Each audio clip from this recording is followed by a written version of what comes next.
क्रांतिवीर महामानव भगवान बिरसा मुंडा की, भगवान बिरसा मुंडा की, भगवान बिरसा मुंडा की। बाहेर उपस्थित माझ्या सर्व बांधवांना विनंती आहे, कृपया आपण स्टेजच्या समोर खुर्च्या आहेत तिथे खुर्च्यावर स्थानापन्न व्हावं। सगळ्यांना विनंती आहे, प्लीज त्या रस्त्यावर थांबलेले सर्व माझे बांधव, आपणास विनंती, कृपया आपण आदरणीय राहुलजी गांधी धरतीचे पुत्र वीर बिरसा मुंडा यांना पुष्प अर्पण करून आदरांजली करताना सोबतच महाराष्ट्र प्रदेश काँग्रेसचे अध्यक्ष नानाभाऊ पटोले, अखिल भारतीय आदिवासी काँग्रेसचे अध्यक्ष शिवाजीराव मोगे साहेब, वसंतजी पुरके साहेब आणि या सभा मंचाकडे आपल्या सगळ्यांना मार्गदर्शन करण्यासाठी आदरणीय राहुलजी गांधी आपल्या ठिकाणी येत आहेत। त्याकरिता बोलो भगवान बिरसा मुंडा की जय। राहुल जी गांधी आगे बढ़ो, हम तुम्हारे साथ हैं। राहुल जी गांधी संघर्ष करो, हम तुम्हारे साथ हैं। भारत जोड़ो, नफरत तोड़ो, भारत जोड़ो, नफरत। सर्व उपस्थितांना माझी विनंती आहे की जोरदार टाळ्याच्या गजरात आदरणीय राहुलजींचं स्वागत करावं, जोरदार। राहुल जी आपका बहुत बड़ा स्वागत है। हमारे इन यहाँ पे सिर्फ महाराष्ट्र के ही नहीं पूरे भारत सगळे खाली बसा। प्रतिनिधि आदिवासियों के प्रतिनिधि आए हैं और आप ये पहली बार ये भारत जोड़ो यात्रा के दरमियान में आदरणीय बिरसा मुंडा जी का या जयंती का कार्यक्रम आपण सगळ्यांनी खाली बसावं, सगळ्यांना पाहता येईल। आदरणीय राहुलजी गांधी आपल्या या ठिकाणी आलेले आहेत आणि आपण सगळ्यांनी पुन्हा एकदा जोरदार टाळ्याच्या कडकडामध्ये आदरणीय राहुलजी गांधी यांचं स्वागत करूया। जोरदार टाळ्याच्या गजरात आदरणीय राहुलजींचं स्वागत करा, जोरदार। भारत जोड़ो, नफरत तोड़ो, भारत जोड़ो, नफरत तोड़ो। आदरणीय राहुलजी गांधी यांचं वाद्य प्लीज कृपया बंद करा, वाद्य थोड्या वेळाने वाद्य बंद करा प्लीज, विनंती आहे। सगळ्यांनी खाली बसायचं आहे खुर्च्यावर, सगळ्यांनी विनंती आहे। अखिल भारतीय कांग्रेस कमेटीचे अध्यक्ष खरं म्हणजे आदरणीय राहुल जी गांधी, आपने एक कांग्रेस में आदिवासी को एक नई पहचान दी। आपने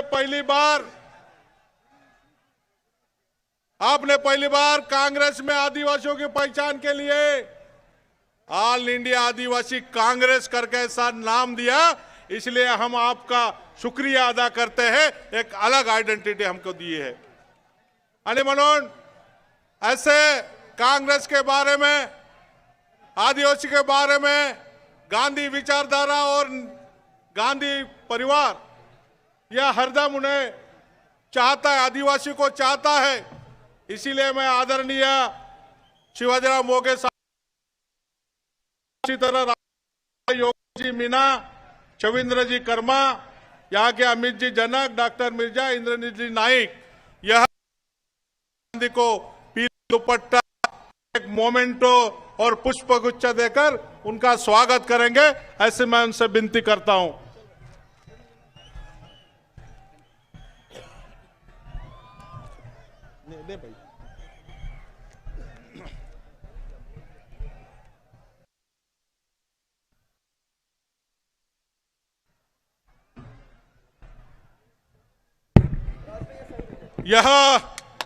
यह सत्कार हमारे तमाम गोर गरीब पिछड़े हुए आदिवासियों की तरफ से, जो इस आदिवासी को न्याय देने की भूमिका कांग्रेस विचारधारा और गांधी घराना कर रहा है।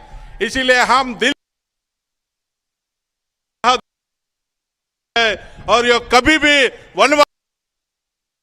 मदद नहीं करेगा, तो सिर्फ कांग्रेस को मदद करेगा, यह हमारे पूरे आत्मविश्वास के साथ हम कहते हैं। यानंतर या मंचावर उपस्थित असलेले आदरणीय प्रदेश अध्यक्ष नानाभाऊ पटोले साहेब यांचं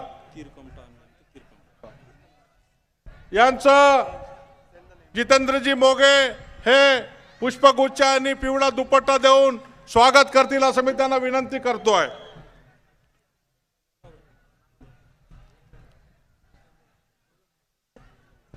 या मंचावर उपस्थित असलेले आदरणीय सीएलपी लीडर बाळासाहेब थोरात साहेब यांचे स्वागत जितेंद्रजी मोगे करतील असं मी त्यांना विनंती करतोय. या मंचावर उपस्थित असलेले आमदार सहस्रामजी कोरटे साहेब आपण एच.के. पाटील यांचं स्वागत करावं.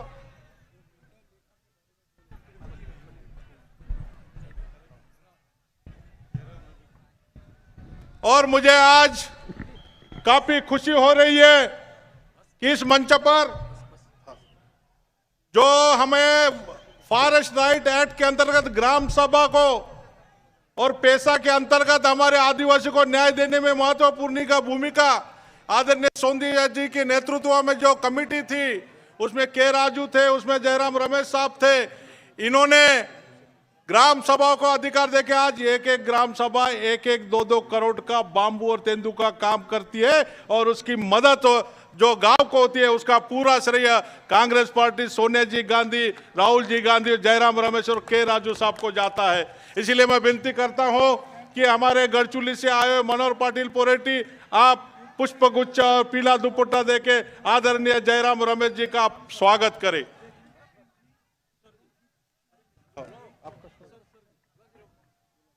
एससी एसटी ओबीसी यांच्या विचारावर इनको मदद करने वाले आदरणीय हमारे थिंक टँक आदरणीय के राजू साहेब यांचं स्वागत आदरणीय सहस्रामजी कोरटे साहेब हे पुष्पगुच्छ देऊन करतील असं मी त्यांना विनंती करतो. आणि बाकी मान्यवरांचं आपण पुष्पगुच्छ देऊन आपले जे कार्यकर्ते आहेत त्या सगळ्यांनी त्यांचं पुष्पगुच्छ देऊन स्वागत करावं अशा प्रकारची विनंती करतो आहे. इसके बाद यहाँ पे याचं प्रास्ताविक अखिल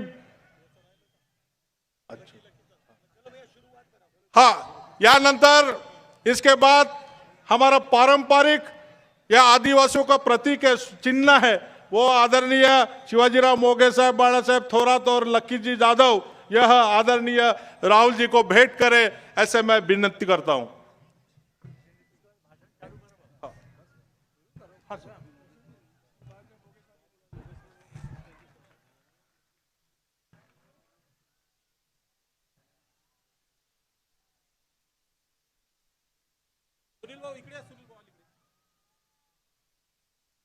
राहुल जी को दिखने दो यार, राहुल जी के सामने से हटो ना यार, राहुल जी को आगे दो ना यार, चलो जल्दी, चलो आगे बढ़ो जल्दी.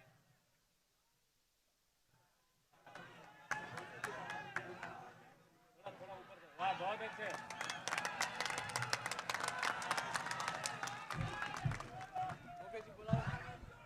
आदरणीय मोगेजी यांना विनंती करतो की त्यांनी या कार्यक्रमाचं प्रास्ताविक करावं. आदरणीय शिवाजीराव मोगे साहेब अखिल भारतीय आदिवासी काँग्रेसचे अध्यक्ष, राष्ट्रीय अध्यक्ष.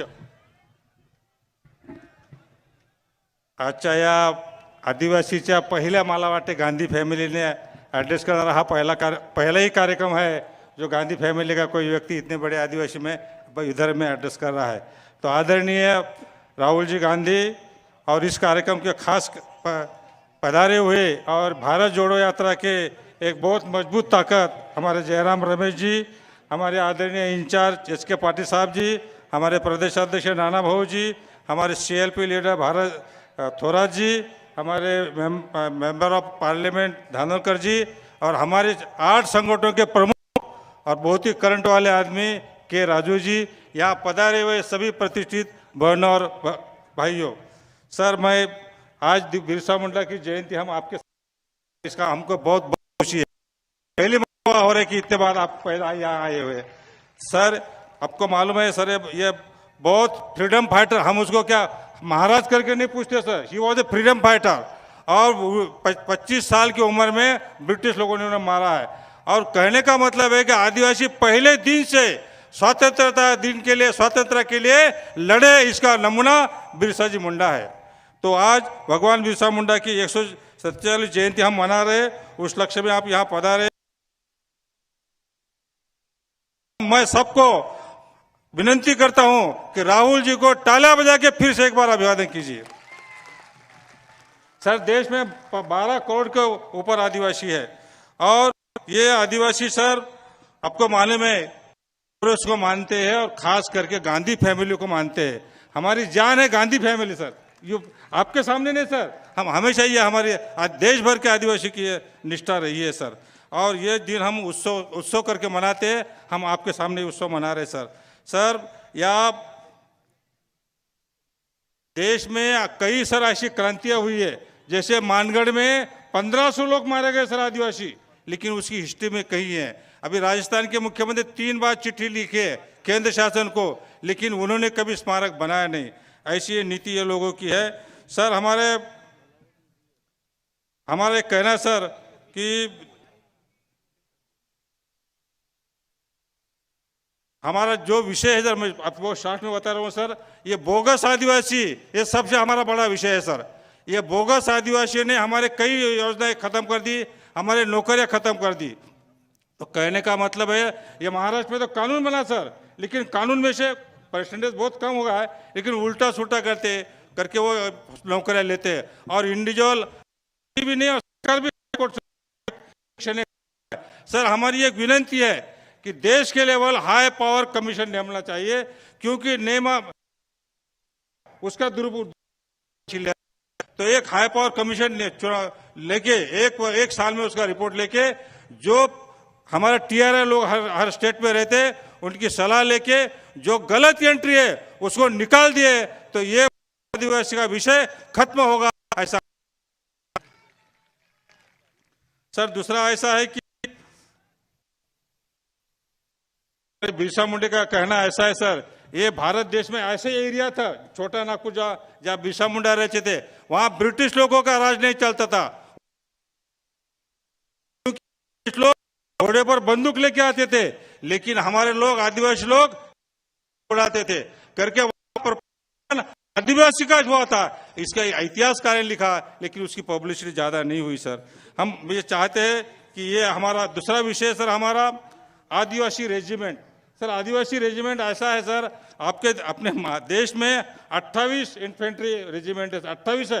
हम कई दिन से रिक्वेस्ट कर रहे हैं कि हम पूरे देश के लिए, देखो कोई नाम से है, देखो ये कई राजपूत है, मराठा रेजिमेंट है, सिख रेजिमेंट है, कोई मद्रासी रेजिमेंट, अलग अलग से नाम है सर। हमारा कहना है सर, आदिवासी रेजिमेंट हम भी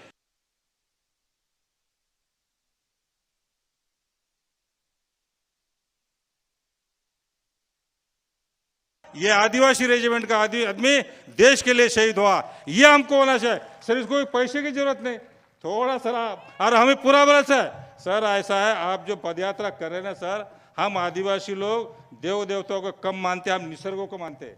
और हम ऐसा लगता है आप इतनी पदयात्रा कर रहे हैं, आप पर निसर्ग प्रसन्न है और आप जो बोलेंगे हो सकता है, ऐसा हमें विश्वास है सर। सर एक हाँ, तीसरा टाइम कम है सर, मैं शॉर्ट में बोल रहा हूँ। तीसरा मुद्दा है सर, ये बीजेपी वाले RSS वाले हमको वनवासी बोलते सर। हम क्या वनवासी है क्या? वनवासी यानी गाली है सर। हमको गिरिजन बोलते यानी पहाड़ों में रहने वाले बोलते। सर, हम इस देश के मूल निवासी है, हम इस देश के मालिक है। हमको ये जो बोलते हैं ना, उनका क्या बोलना मालूम है? ये बोलते हैं वनवासी कल्याण आश्रम। ये RSS वाले कोई पार्टी नहीं बोलते सर, ये RSS BJP वाले बोलते हैं। किसको बोलते गिरिजन आश्रम स्कूल है ऐसा कई, और कभी कभी वन्य जीव बोलते हैं। अरे क्या है, पागल हो गए वो? ये BJP वाले शब्द आधे पागल है वो। अरे हम बोलते हैं, तुम बोलने में क्या मजा आता, हमको इंसल्ट करके तुमको क्या मिलता है? और हमने कई बार आंदोलन किए, लेकिन हटाते नहीं। हम ये इसमें केंद्र शासन उसको हटा सकता सर। यार, आप प्रेसिडेंट ऑफ इंडिया है सर, हम कोई भी इसमें कोई खर्चा नहीं लगता। हमारी इज्जत का सवाल है, हमारा जो उत्साह है उसका सवाल है, हमारे प्रतिष्ठा का सवाल है। ये कोई हालत में हमको जो बोलते हैं ना, वो कानून है, उसको बैन करना चाहिए, कानून रद्द करना चाहिए, ऐसी हमारी विनती है सर। दूसरा सर, ये अपने कई विषय जो ऐसे है सर कि जो विषय अपन देखने में आते हैं कि फॉरेस्ट राइट एक्ट है, ये किसकी देन है? फॉरेस्ट एक्ट जब कॉन्जर्वेशन एक्ट इतना कड़क था, स्मशान भूमि को लेके अगर किसको परमिशन ले दिल्ली लेना पड़ता, लेकिन ये फॉरेस्ट कॉन्जर्वेशन एक्ट किसने लाया? सोनिया जी गांधी ने लाया। किसके लिए लाया? सिर्फ आदिवासी के लिए, पार्लियामेंट में सिर्फ आदिवासी के लिए लाया। 2006 में कानून बना सर, और 2006 में कानून बनने के बाद आज देश में करके हम गांधी फैमिली काय को बोलते सर, देश में लाखों लोगों को ये अभी 2006 में हम कानूनन हमको जमीन मिली थी। फॉरेस्ट इतना बड़ा कानून था, ये हमारे विरोधक सुप्रीम कोर्ट, हाई कोर्ट गए, कांग्रेस भी उतनी ताकत से लड़ी और कांग्रेस की जीत हुई और आदिवासी को लॉक कर जमीन मिली सर। दूसरा एक विषय ऐसा सर, पैसा। सर हमारा दुर्भाग्य ऐसा है, ये विदर्भ में 11 जिले और पूरे देश का विषय है सर, ये 11 जिले में सिर्फ 3 जिलों में आदिवासी थे बोले, बाकी जिले में आदिवासी नहीं थे। हम तो युवक कांग्रेस के उस टाइम पर नहीं थे बोले, और वो फिर कानून बना 76 में, जब इंदिरा जी प्राइम मिनिस्टर थी। हमारे फॉर्चुनेटली वसंतराव नायक मुख्यमंत्री हुआ करते सर, हमारे मतदार संघ थे वो, हम वहाँ लेके गए, 2 बार मीटिंग हुई। मैडम सोनिया इंदिरा गांधी ने एक कमेटी, ये क्या प्रॉब्लम चल रहा है, ऐसा कैसा हुआ, घटना में ऐसा कैसा प्रॉब्लम हुआ, और ये कमेटी ने ऐसा, कमेटी का रिपोर्ट है सर, ये कमेटी ने ऐसा बोला ये आदिवासी के ऊपर बहुत बड़ा अन्याय है। अगर उस गांव में पैदा हुआ तो आदिवासी, उसके उसी बाप का लड़का दूसरे गांव में पैदा हुआ तो आदिवासी नहीं था।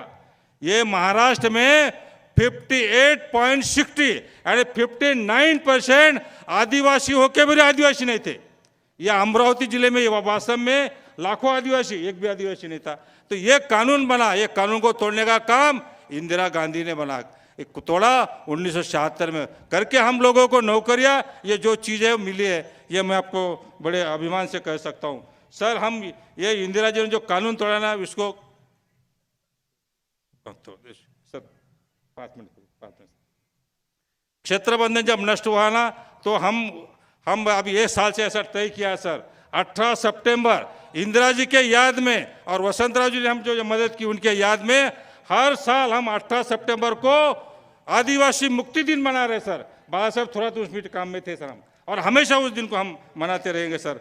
मैं अपना ज़्यादा ना टाइम, हमको एक विषय ऐसा है सर, वो जरा आपको समझ में नहीं आया सर। ब्रिटिश ज़माने में हमको आदिवासी कोड था, हमको आदिवासी धर्म कहलाते थे।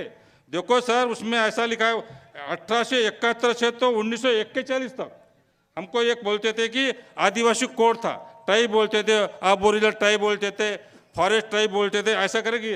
अभी भारत स्वातंत्र हुआ, हमको कोड का लाइनेस नहीं, तो 6 जो धर्म के हैं सेंसस में हमारा 7वां कोड होना चाहिए। आदिवासी धर्म है उसका भी सेंसस होना चाहिए सर, ये हमारी रिक्वेस्ट है। मैं आपको ज़्यादा टाइम न लेते हुए, कभी कई पॉइंट है, मैं अभी कभी टाइम मिलेगा तो उसको जरूर बोलूँगा सर। मैं अपना यही करूँगा कि हमें पूरे विश्वास है गांधी फैमिली पर और आप पर बहुत विश्वास है। आप जो करेंगे ना, हमारे दिमाग में जैसी बातें नहीं थी वो भी गांधी फैमिली और कांग्रेस ने की है। इतना बोलते हुए ये ऐतिहासिक क्षण है सर, जब आप एक गांधी फैमिली का आदमी यहाँ आया हुआ है, जिसको निसर्ग का एक प्रकार का आशीर्वाद है, वो इस देश में आमूलाग्र बदल करेगा और इस देश के करोड़ों लोगों को न्याय दे करेगा। इसी विश्वास के साथ मेरे 2 शब्द समाप्त करता हूँ। जय हिंद, जय महाराष्ट्र। धन्यवाद मोगे साहब। इसके बाद में आदरणीय इस प्रदेश के अध्यक्ष नाना भाऊ पटोले जी संबोधित करेंगे। क्रांती सूर्य भगवान बिरसा मुंडा की। एवढ्या मोठ्या संख्येत आलात, आवाजच नाही आपले, काय बरोबर नाही। क्रांती सूर्य भगवान बिरसा मुंडा की। आज आपण आपल्या क्रांतीसूर्य भगवान बिरसा मुंडाची जयंती साजरी करण्यासाठी राज्यातून आणि अनेक प्रांतातून या ठिकाणी असंख्य लोक आलेली आहेत। त्या सगळ्यांचं मनापासून या ठिकाणी मी स्वागत करतो। आणि विशेष करून आत्ताच मोगे साहेबांनी सांगितलं की आमच्या आदिवासींच्या मदत येऊन भगवान बिरसा मुंडाची जयंती साजरी करण्यासाठी स्वतः राहुल गांधी इथं आलेत आणि त्याचा आनंद या ठिकाणी व्यक्त आपण सगळ्यांनी केला। राहुल गांधींचं टाळ्या वाजवून जोरात स्वागत आपण सर्वप्रथम या ठिकाणी करावं। आदरणीय राहुल गांधी जी, हमारे राज्य के प्रभारी एच के पाटिल जी, हमारे सीएलपी नेता बाला साहब थोराट जी, हमारे राष्ट्रीय आदिवासी सेल के अध्यक्ष शिवाजीराव मोघे साहब इस कार्यक्रम में उपस्थित हुए, जिन्हें आदिवासी के हित के लिए जब केंद्र में मंत्री थे रमेश जयराम जी, उन्हें आदिवासी की अधिकार के लिए जो निर्णय लिया वो भी योगायोग में इस कार्यक्रम में, उनको भी तालियां बजाकर उनका स्वागत करें, क्योंकि हमारा अधिकार जो भगवान बिरसा मुंडा जी की जो डिमांड थी उस समय की जल, जमीन, जंगल, यह हमारा है और इसका पूरा अधिकार हमें चाहिए। तो भगवान बिरसा मुंडा जी की मांग जो थी उस समय हमारी नेता सोनिया जी गांधी जी के नेतृत्व में जो डॉक्टर मनमोहन सिंह साहब की जब सरकार बनी तो वो मांग को पूरा करने का काम जयराम रमेश जी ने किया था। और मुझे याद है कि गढ़चुली के अपने मेंढालेका गांव में, जहां पे पूरा नक्सल मूवमेंट है, जहां पे जाने को लिए लोग डरते थे, ऐसे गांव में जाकर वहां पर आदिवासी के अधिकार देने का काम जयराम रमेश जी ने दिया था। इनको भी तालियां बजाना चाहिए आप लोगों ने। इस कार्यक्रम में उपस्थित हुए सभी सम्मानीय मंडली, मैं इतना ही कहूँगा कि जैसे मोघे साहब जी ने अभी आदरणीय राहुल जी के सामने अपने आदिवासी की समस्याओं का एक बड़ा चिट्ठा दिया, लेकिन ये प्रश्न छुड़ाना है तो कांग्रेस की सत्ता हमें लाना ही पड़ेगा। आज हम हमारे राज्य की बात करते हैं तो जितने भी सांसद है, जो हमारे ट्राइबल सांसद है, वो आज एक भी सिंगल कांग्रेस का सांसद नहीं है। अगर प्रश्न छुड़ाना है तो हमें पार्लियामेंट में किसकी सरकार बनाना पड़ेगा? प्रधानमंत्री किसको बनाना पड़ेगा? तो आज से यह तय हो गया कि आज हम भगवान बिरसा मुंडा जी की जयंती मना रहे हैं, तो आज से यह तय होना चाहिए कि यहां से जब जाएंगे हम अपने अपने गांवों में, तो आज से कांग्रेस को मजबूत कराकर राहुल गांधी जी को देश का प्रधानमंत्री बनने का यहां से हम लोग उस तरह का भगवान बिरसा मुंडा जी के चरण में प्रार्थना करके जाएंगे। और तभी, क्योंकि मैं आप लोगों को यही कहता हूं, जिस रिजर्वेशन की बात हम लोग करते हैं, उस रिजर्वेशन हमारा रहेगा कि नहीं रहेगा, ये तो प्रश्न हमारे सामने आके खड़ा हो गया। जो देश में सरकार जो बनी है, वो सरकार समान नागरिक कानून जो लाना चाहती है, इसका मतलब है कि देश में कोई भी आरक्षण की व्यवस्था नहीं रहेगी। और जहां पे आरक्षण की व्यवस्था नहीं रहेगी, जिस आदिवासी को वो लोग आज कई सालों से बनवासी बोलते हैं, अयोध्या में राम जी का मंदिर तो बना सकते हैं, लेकिन बनवास में राम जी को जो लोगों ने भेजा था, बनवास में रहने वाले लोगों को उन लोगों ने क्या दिया? आज भी उनको बनवासी बना के रखा है। तुम्हारे मुंह का निवाला, तुम्हारे बच्चों का एजुकेशन, तुम्हारे खेती की व्यवस्था रोज खराब करने का काम शुरू हो गया। और ऐसे समय में हम लोगों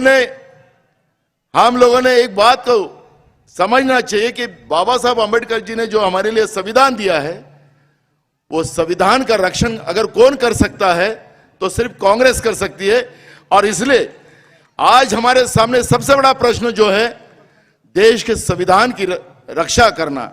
और इसलिए कन्याकुमारी से कश्मीर तक राहुल गांधी जी जो पदयात्रा कर रहे हैं, वो पदयात्रा का अर्थ ही वो है कि देश का तिरंगा सही सलामत रहे और देश का संविधान सही सलामत रहे। देश का संविधान सही सलामत रहेगा तो हमारा आरक्षण उसमें बना रहेगा, और हमारा आरक्षण अगर बना रहेगा तो हम हमारा न्याय मांगने के लिए हमारे लिए रास्ते खुले रहेंगे। लेकिन जब संविधान ही खत्म हो जाएगा तो हमारे पास कुछ नहीं बचेगा।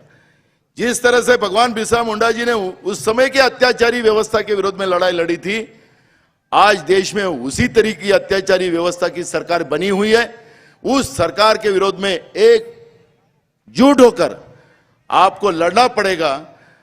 और मुझे विश्वास है कि महाराष्ट्र हो या देश के हमारे आदिवासी, हमारे सभी भाई बहनों और हमारे युवा साथी हो, वो आज एक साथ राहुल जी के साथ खड़े हो गए, मुझे विश्वास है। और ये खड़े होने का मतलब ही है कि मतों में उसका परिवर्तन होना चाहिए। इतना ही मैं कहता हूं। पुनः आप सब लोगों को मैं धन्यवाद देता हूं। और आज की क्रांति सूर्य भगवान बिरसा मुंडा की जयंती की बहुत बहुत शुभकामना देता हूं और मेरे 2 शब्द पूरे करता हूं। धन्यवाद। धन्यवाद पटोले साहब। इसके बाद आज का दिन भी अति महत्वपूर्ण है। जिस तरह बिरसा मुंडा जी जल जंगल जमीन और आदिवासी के लिए लड़े, उसी तरह राहुल जी गांधी भी ओडिशा में जाके आदिवासी का मियानगिरी में जो आदिवासी बसते थे उनको बचाने के लिए आंदोलन किया और प्लांट रद्द करने तक की काम किए। इसलिए आज का अतिशय महत्वपूर्ण बात है। जल जंगल की बात बिरसा मुंडा जी भी करते थे और जल जंगल की बात आदरणीय राहुल जी भी करते हैं। इसलिए मैं विनती करता हूं राहुल जी को कि आप हमारे इन तमाम आदिवासियों को मार्गदर्शन करें, उनको संबोधित करें।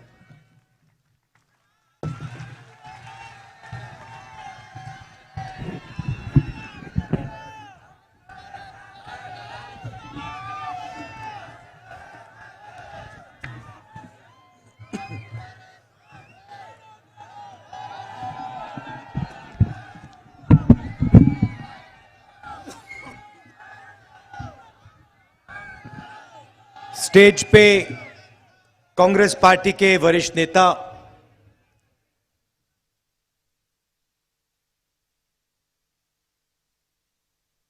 कांग्रेस पार्टी के कार्यकर्ता,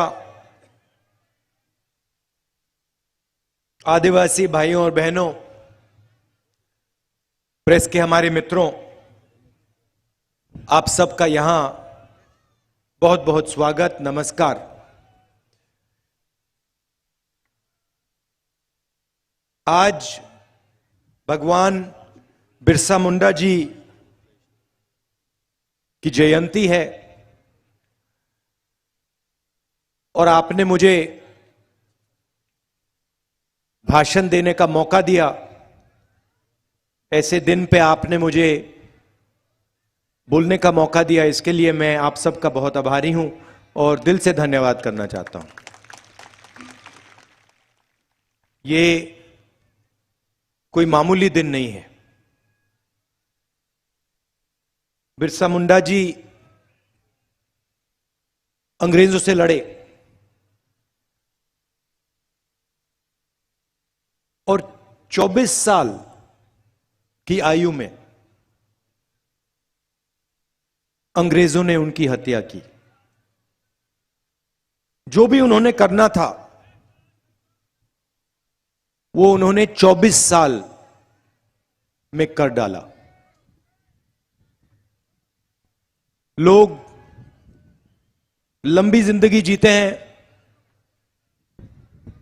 60, 70, 80 साल जीते हैं, तब भी जो इन्होंने 24 साल में कर डाला वो नहीं कर पाते हैं। आज भगवान बिरसा मुंडा जी की सोच पर आक्रमण हो रहा है। स्टेज से आपने भाषण सुने,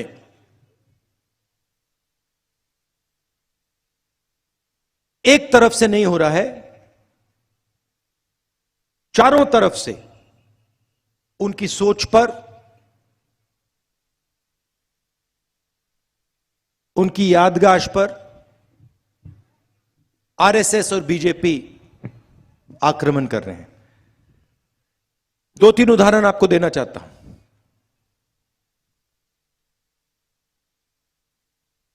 जब मैंने भाषण शुरू किया,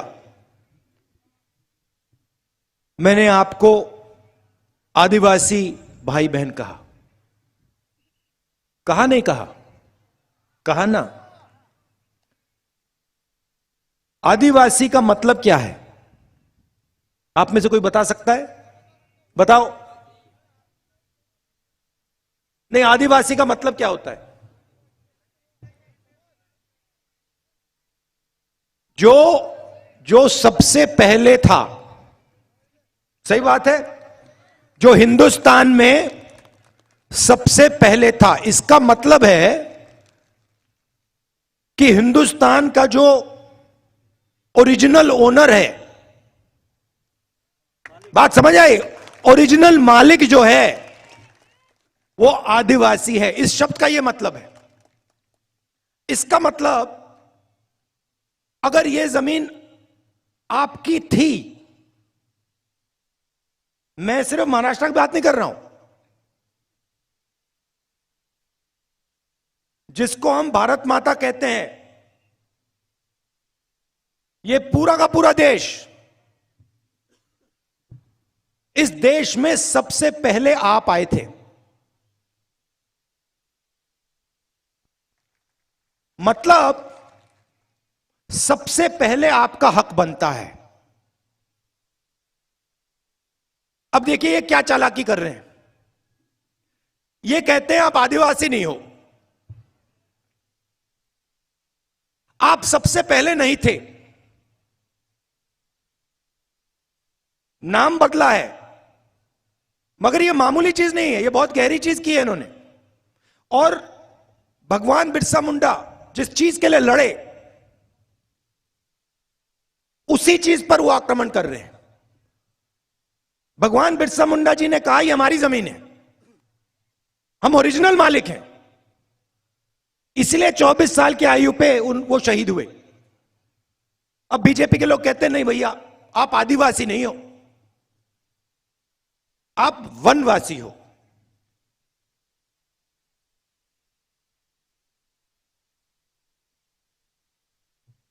वनवासी का मतलब नहीं, आप गांव में नहीं रह सकते, आप शहरों में नहीं रह सकते, आप कॉलेज यूनिवर्सिटी में नहीं जा सकते, आप हवाई जहाज में नहीं उड़ सकते, आपको तो बस जंगल में रहना है। अभी ठहरिए, ताली मत बजाइए। अब देखिए, अगर आप हिंदुस्तान 1000 साल पहले आते, 3000 साल पहले आते, तो पूरा हिंदुस्तान जंगल था। 50 साल पहले आप हिंदुस्तान को देखते, काफी जंगल थे, और आज आप हिंदुस्तान को देखते हो जंगल कम होता जा रहा है। सही बात, गलत बात? सही है। और आज से 20, 30, 40 साल बाद जंगल आपको दिखेगा ही नहीं, गायब हो जाएगा। तो ये आपसे ये कह रहे हैं कि आपको कोई हक नहीं मिलना चाहिए। जब जंगल गायब हो जाएगा तो वनवासी का कोई हक नहीं बचेगा। यह है इनका मतलब। ये आपसे कह रहे हैं कि यह जमीन आपकी नहीं है, और आपकी कभी नहीं रही, और कभी नहीं होगी। आप तो जंगल के हो। हम कह रहे हैं कि आप ओरिजिनल मालिक हो, यह पूरा देश आपका था, और आपसे यह देश लिया गया। तो अगर आपसे यह देश लिया गया तो आपको कुछ देना भी है। क्या देना है? आपके हक देने हैं, शिक्षा देनी है, स्वास्थ्य देना है, और देश का जो धन है उसका भाग आपको देना है।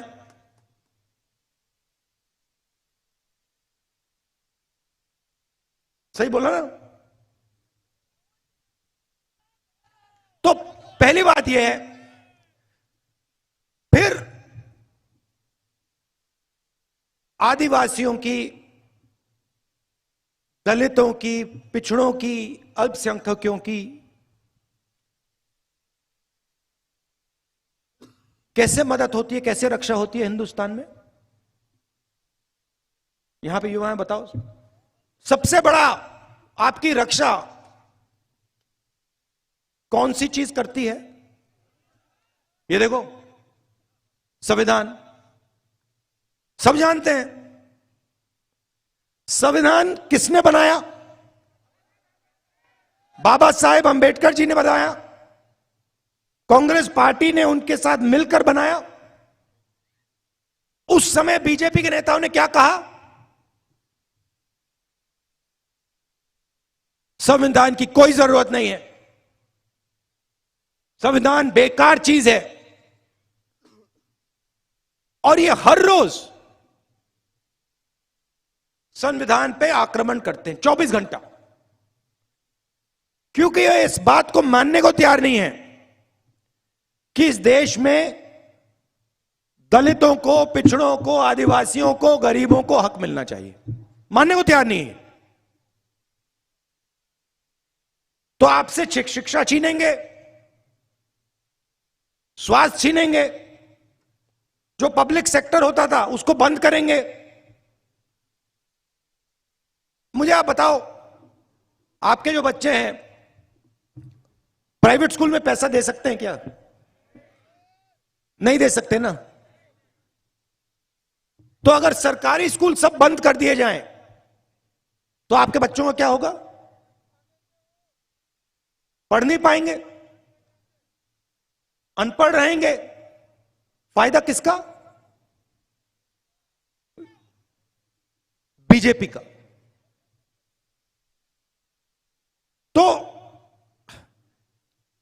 तो वो शिक्षा के सिस्टम पे आक्रमण करते हैं। अच्छा, जो प्राइवेट अस्पताल होता है, किसी को दिल का दौरा पड़ता है, कैंसर हो जाता है, सबको होता है, आपके लोग उसमें जा सकते हैं क्या? नहीं जा सकते। तो अगर सरकारी अस्पताल सब बंद कर दिए और पूरा का पूरा प्राइवेट कर दिया तो नुकसान किसका?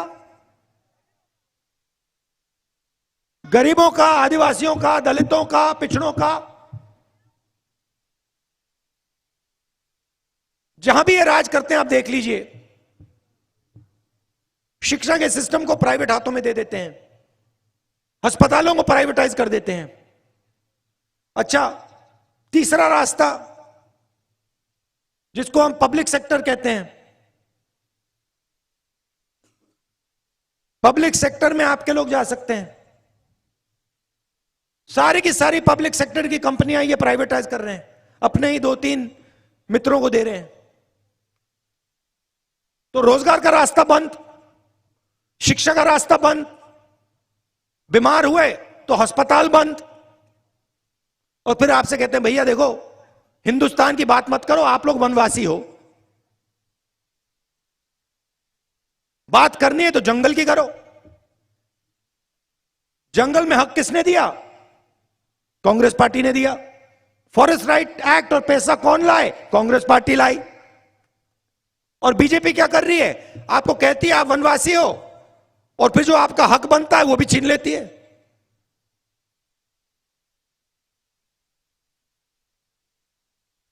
ये सिर्फ आप पर आक्रमण नहीं है, देश पर है। मगर ये जो बिरसा, ये भैया थोड़ा झंडा हिलाओ जरा, मुझे ये दिखे। ये जो बिरसा मुंडा जी हैं, इन पर ये आक्रमण कर रहे हैं, इनका अपमान हो रहा है।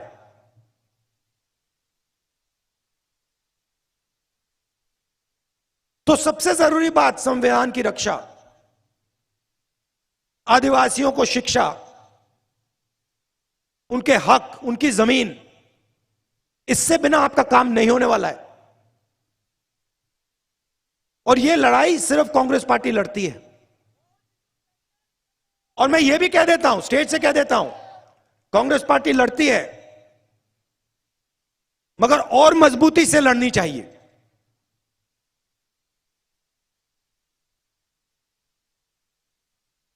यह मैं आपसे कहना चाह रहा था। आखिरी बात देखिए, बिरसा मुंडा जी, भगवान बिरसा मुंडा जी 24 साल की आयु पे शहीद हो गए। अंग्रेजों ने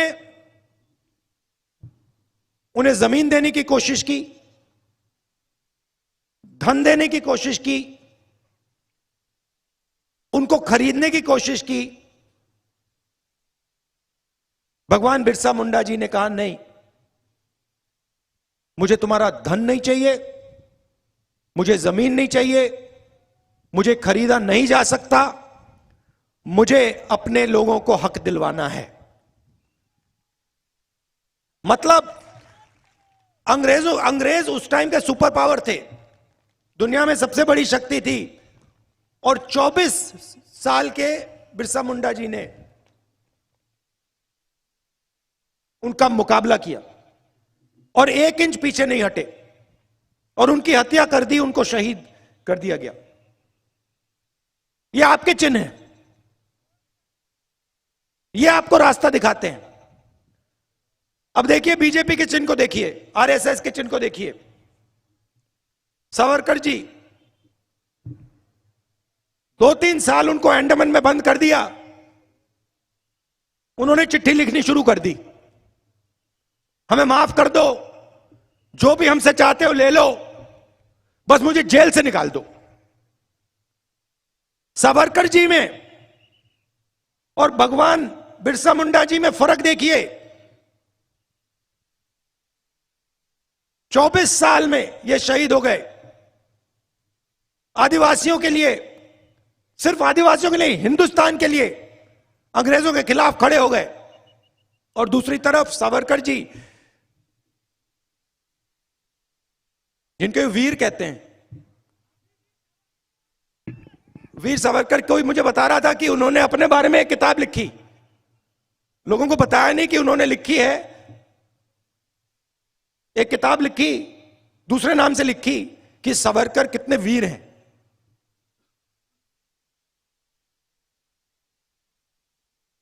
और अंग्रेजों से पेंशन लेते थे, अंग्रेजों से पेंशन लेते थे, अंग्रेजों के लिए काम करते थे, कांग्रेस के खिलाफ अंग्रेजों के साथ काम करते थे। और 2-3 साल, 5 साल में जेल के बाद सच्चे सावरकर जी पूरे देश को दिखे। चिट्ठियां लिखी और अंग्रेजों ने कहा आ जाओ, हिंदुस्तान के खिलाफ हमारे साथ काम करो। सावरकर जी ने हाथ जोड़े, कहा हां जी मैं हाजिर हूं, जो भी आप मुझसे चाहते हो मैं करूंगा। यह है आपके भगवान में, आपके नेता और उनके नेता में फर्क। और मैं हर आदिवासी युवा से कहना चाहता हूं, यह देखिए, ये आपको रास्ता दिखाते हैं, इनका रास्ता आपको कभी नहीं छोड़ना है। और दूसरी बात, आप वनवासी नहीं हो, आप आदिवासी हो और आप ओरिजिनल मालिक हो इस देश के। बहुत बहुत धन्यवाद। जय हिंद। बहुत बहुत धन्यवाद राहुल जी। आदरणीय, आपने 2008 में जो किसान था, आत्महत्या किया था, उनके विधवा पत्नी को आपने काफी मदद की थी। उसकी एक इच्छा है कि राहुल जी ने उस कलावती परशुदास बहादुरकर जी, यह विधवा है जिनको आपने मदद की थी, वो आपका शुक्रिया अदा करना चाहती है। कलावती परशुराम बहादुरकर ह्या ज्यांच्या पतीचं निधन झालं होतं आणि त्यामध्ये राहुलजींनी लोकसभेमध्ये प्रश्न उपस्थित करून हा मुद्दा लावून धरला होता, यांचा सत्कार। तसेच शंकरलाल बोडागजी राजस्थानवरून आलेले आहेत, ते आदरणीय राहुलजींना पगडी घालून त्यांचा स्वागत करतील। त्याच प्रकारे कुसुमताई अलाम हे आमच्या गडचुलीतील आदिवासी कविते यांचं पुष्पगुच्छ देऊन स्वागत करतील।